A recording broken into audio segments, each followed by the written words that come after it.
오늘 본문을 통하여서 또 하나님 주시는 은혜가 여러분 가운데 넘쳐나게 되시기를 축복합니다.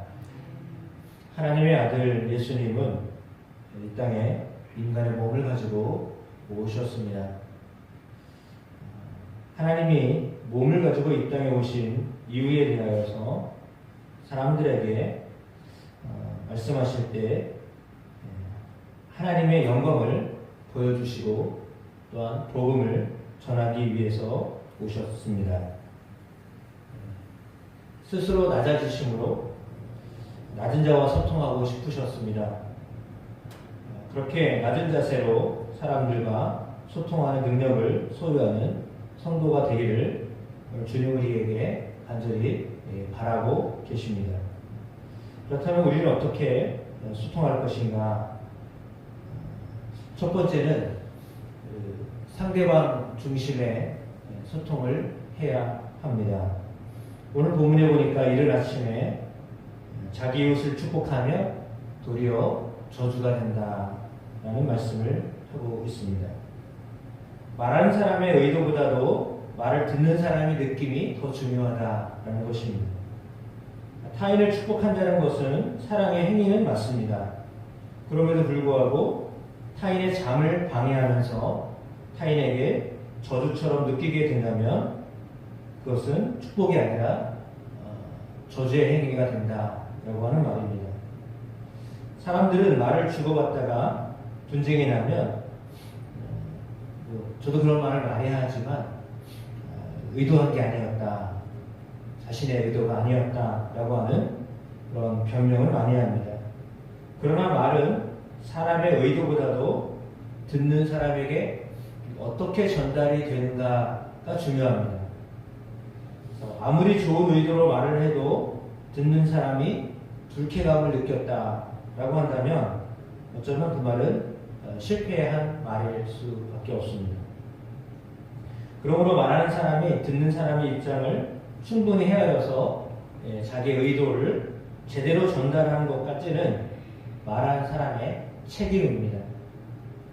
자기 중심의 사고에서 상대방 중심으로 생각하는 그 자세의 전환을 의미하는 것이겠죠. 사랑은 본질적으로 자기 유익과 만족과 기쁨이 아니라 타인의 유익과 만족과 기쁨을 추구하는 것이기 때문입니다. 경우에 합당한 말은 가로 새긴 은, 쟁반, 금사가이다라고 잠언 25장 11절에 말씀하고 있습니다. 이와도 같은 맥락이다 이렇게 볼 수 있겠습니다. 그러니까 아무리 좋은 말이라도 상황에 따라서 시기에 따라서 그 가치를 제대로 발휘할 수 있기 때문에 잘못된 상황과 시기에 하는 말은 어쩌면 안 하는 것보다도 못할 때가 있다라고 하는 것입니다. 예수님이 인간의 몸을 가지고 이 땅에 오셨습니다. 그래가지고 사람이 가장 쉽고 명확하게 하나님을 이해하는 방법, 그 방법으로 이 땅에 오신 것입니다. 예수님이 이 땅에 우리가 이해할 수 있는 방법으로 우리에게 다가오셨듯이 또한 우리가 사람들에게 접근할 때 그 사람의 눈높이에 맞춰서 접근하는 방식이 필요합니다. 두 번째는 바른 전도의 자세와 방법에 대하여 말하고 있습니다. 물론 성경은 때를 얻든지 못 얻든지 복음을 전파하는 것이 성도의 사명이다라고 말씀합니다.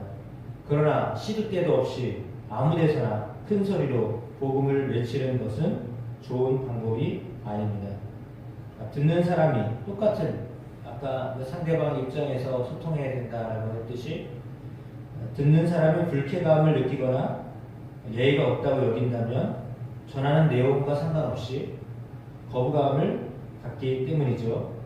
그래서 말씀을 전하는 사람이 듣는 사람이 어떠든지 나는 전한다 이렇게 생각한다면 그것은 자기는 만족할지 몰라도 상대방은 불쾌감을 느낄 수 있다라고 하는 것입니다. 심지어는 혐오감을 주는 말투를 하거나 예를 들어 지옥가 이런 이야기들 물론 맞는 말인데 그럼에도 불구하고 그것이 상대방에게 어떻게 전달될 것인가에 대한 내용들을 우리가 신중하게 생각하여서 나눠야 하겠습니다. 따라서 전도한다고 절에 가가지고 기물을 파손하며 전도하는 것은 무례한 행위입니다. 이러한 행위는 많은 사람들에게 복음과 하나님에 대한 어떤 오해를 불러일으킬 뿐이죠.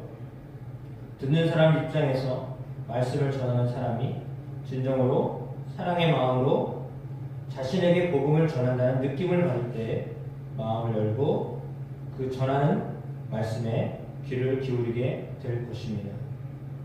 복음을 전하다가 자신을 돌로 치는 자들을 위하여서 천국을 소망하는 환한 얼굴로 기도하며 돌에 맞아 죽었던 스데반의 모습은 진정한 전도자의 자세를 우리에게 보여주고 있습니다. 불신자들에게 복음을 전파할 때 철저하게 자기 자신을 부인하고 하나님과 이웃을 사랑하라는 주님의 명령을 따라서 겸손한 자세로 복음을 전파해야 하겠습니다. 그럴 때 영혼을 구원하고 하나님께 영광을 돌릴 수 있을 것입니다. 인류를 향한 하나님의 사랑은 이루 말할 수 없이 크고 넓습니다. 깊습니다. 그러나 그것은 그냥 그렇게 크고 넓고 깊다가 하더라도 낮아진 모습으로 표현이 되었습니다. 성도는 주님의 말씀을 듣고 구원받은 자로서 세상 사람들에게 이 진리를 효과적으로 전파하는 사람들입니다. 그래서 더욱 자신을 낮추고 상대방 눈높이에서 복음을 전할 줄 알아야 합니다. 오늘 본문에 나와 있는 이런 말씀들을 통하여서 우리가 바른 소통을 하게 되는 은혜가 있게 되기를 축복합니다. 가장 답답한 것이 말을 해도 말귀를 못 알아듣는 사람과 대화하는 것이잖아요. 물론 복음을 알지 못하기 때문에 세상의 사람들은 우리가 말하는 것을 다 이해할 수는 없을 것입니다. 내가 경험했던 것, 내가 만났던 하나님을 전한다고 하여도 그 사람 귀가 열리지 않고 그 사람 마음이 열리지 않으면 전화해도 못 받아들이기가 쉽습니다. 그래서 인내가 필요하고 그래서 그들이 알아들을 만한 것들을 함께 나누는 것이 참으로 귀한 것입니다. 그럼에도 불구하고